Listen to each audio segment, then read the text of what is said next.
Math 2415, section 10.5, equations of lines and planes. Parallel lines, skew lines, and intersecting lines. Before we do the math, let's define a few things. I think we all know what parallel lines mean, but you might think you know what they mean. In two-dimensional geometry, parallel basically means lines that don't intersect.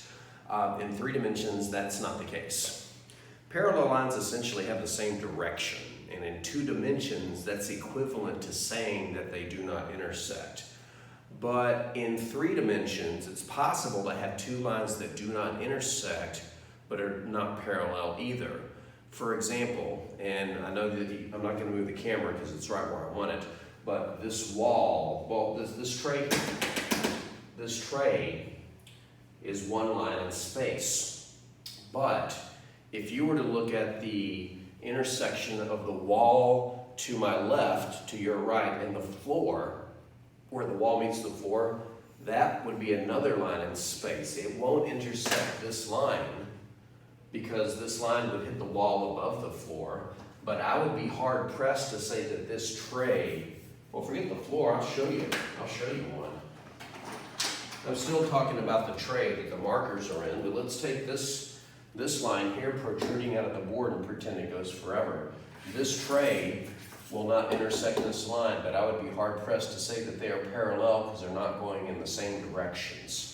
So a better definition of parallel is 2 lines that go in the same direction, but are actually 2 different lines. I say 2 different lines because we could argue that this line is parallel to the tray. Now we could say it's still parallel, except it is the tray. So when you talk about parallel lines, you assume that they're different. In 3 dimensions, 2 different lines are parallel if and only if the direction vectors of each are parallel. So we can check to see if 2 lines are parallel by simply seeing if their direction vectors are parallel. Keep in mind that that means if and only if they are scalar multiples. Remember, a scalar preserves the direction of a vector, it just changes its magnitude. So as long as 2 vectors are scalar multiples of each other, they're parallel. However, 2 lines are skew if they're not parallel and they don't intersect. There are such things as intersecting lines in space, but there are such things as lines that are neither parallel nor intersecting, and they're called skew. What I'd like to do in this video is demonstrate how to answer the question, is a pair of lines parallel, skew, or intersecting? Now, I've got 2 pairs of lines up here, 1 pair in green, another pair in blue. The equations of these lines are already in parametric form, but you may have noticed that within each pair, I used 2 different parameters. In this first line, I used the parameter t, but in the second one, I used the parameter s. The truth is, the letter you use for the parameter is completely arbitrary. But when you're talking about 2 sets of parametric equations simultaneously, you don't want to use the same parameter for both because you're implying that if t equals a value here, then it must be the same value on this one, and that's simply not true. All right, so let's tackle this green one where the first line's parametric equations are x equals 5 plus 3t, y equals 7 minus t, and z equals 4 plus 2t, compared to a second line whose parametric equations are x equals negative 11 plus 6s, y equals 12 minus 2s, and z equals 4s. If we want to answer the question, are they parallel, we need to locate their direction vectors. In other words, the vectors that each line is parallel to. We'll call this first one v1 and the second one v2, as soon as we find them.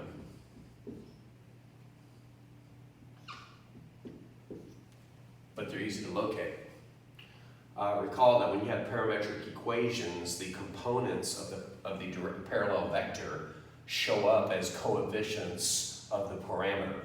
So in this case, the coefficients of t are 3, negative 1, and 2, which means this direction vector, this parallel vector, is 3, negative 1, 2. And in the second line, the coefficients of the parameter s are 6, negative 2, and 4, which means that direction vector, that parallel vector, is the vector 6, negative 2, 4. If you'll notice that V2 is twice V1. Since V2 is equal to 2 times V1, and usually it's pretty obvious to see that they're scalar multiples. The only time it's not obvious is when that scalar happens to be a non-integer, like 2/3 or 5/8 or something.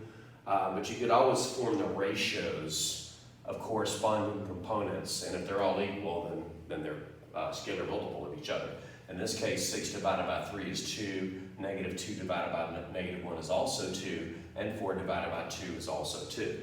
So a couple of ways to think about one vector being a scalar multiple of another. Sometimes it's obvious, or you just form all three ratios of components, and if they're equal, then that's your scalar multiple. But since the second parallel vector, the second direction vector is 2 times the first direction vector, then V1 and V2 are parallel.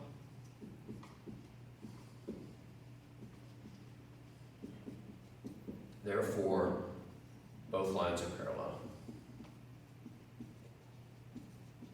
Well, technically I should verify that they're not the same line. That would take a little bit more work, but it's not impossible. If they had the same line, they would contain the same points. I know that the point 5, 7, 4 is a point on this line because it's the constant terms. Is 5, 7, 4 a point on this line? Probably not, because I made it up at random. But I can already tell you right now that the answer is no. Because if it were, then z equals 4s would have to give a value of 4. The value of s here would be 1. S equals 1 gives us the coordinate of 4. But putting s equals 1 here gives us a y coordinate of 10, so no. Wrong y coordinate. So they're in the same direction, but they don't contain the same points. Therefore, they are different, and therefore they're parallel lines. By the way, two sets of parametric equations that represent the same line are not always obvious. To show that two sets of parametric equations represent the same line, you would have to show that they are parallel and show that they have just one point in common. Then being parallel forces them to have all points in common. But anyway, these are parallel. As far as these blue ones, the first line's parametric equations are x equals 1 plus t, y equals negative 2 plus 3t, z equals 4 minus t. And the second line's parametric equations are x equals 2s, y equals 3 plus s, z equals negative 3 plus 4s. Again, if we wanted to check parallel, we would just have to pull out each line's direction vector, if you will, the vector that it's parallel to. And in parametric form, that vector's components are just the coefficients of the parameter. So the first parallel vector would be 1, 3, negative 1. And the second parallel vector would be 2, 1, 4. And I think it's pretty evident that these are not scalar multiples of each other, because on the first component you would have to multiply by 2, but that doesn't work for the others. So they're not scalar multiples, which means these are not parallel. But are they skew or are they intersecting? Now, this is a little trickier task to answer, but the good news is for both of them, you start it the same way, and at the end you make one of two conclusions, skew or intersecting. So how do you attack this? To answer whether it's skew or intersecting, you start by saying, well, if they did intersect, then their x's would be equals, their y's would be equals, and their z's would be equals. So you start by equating x's, y's, and z's. On the x's, we would have 1 plus t is equal to 2s. On the y's, we would have negative 2 plus 3t is equal to 3 plus s. And on the z's, we would have 4 minus t is equal to negative 3 plus 4s. So do we solve the system? Well, the answer is we try. The reason I say we try is, and this is something you would learn in linear algebra, when you have more variables than equations, I get that backwards. When you have more equations than variables, we have 3 equations but only 2 variables, there's a good chance it has no solution. And the reason is, if you solve this 2 by 2 system, if it has a solution, it will have one unique solution, one value for t, one value for s that makes it true, if it has a unique solution.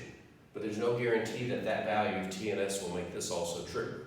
So the plan of attack to answer skew or intersecting is to equate components, x's, y's, and z's, attack the first two as a system of equations, and then see if that solution satisfies the third equation.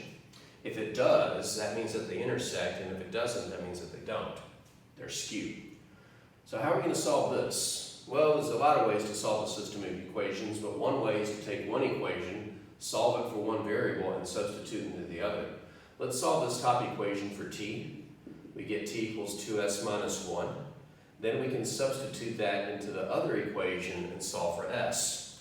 If we substitute 2s minus 1 into the second equation, we'll get negative 2 plus 3 times 2s minus 1 is equal to 3 plus s. Now we just have to solve this. Negative 2, distribute the 3 to get 6s minus 3 equals 3 plus s. If we get all the s's on the left, 6s minus s is 5s. If we get all the constants on the right, we would add 2 and add 3 to the right.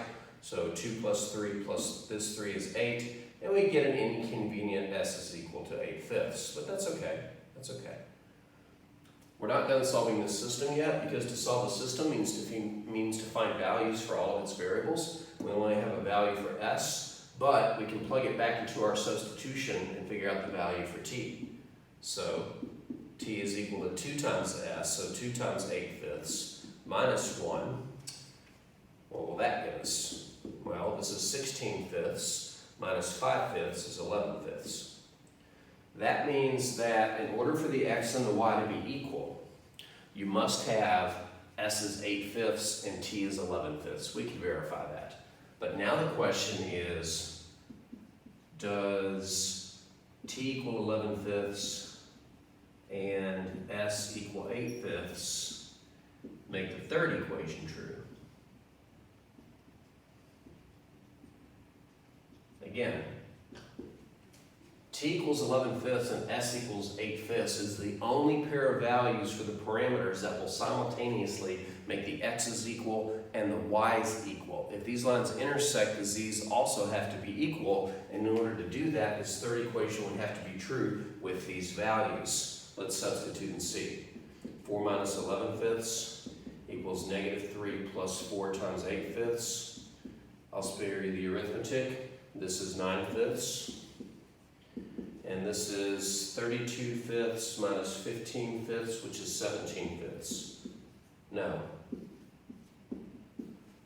The only values of t and s that make the x coordinates and the y coordinates equal at the same time fail to make the z coordinates equal, meaning that these two lines do not intersect.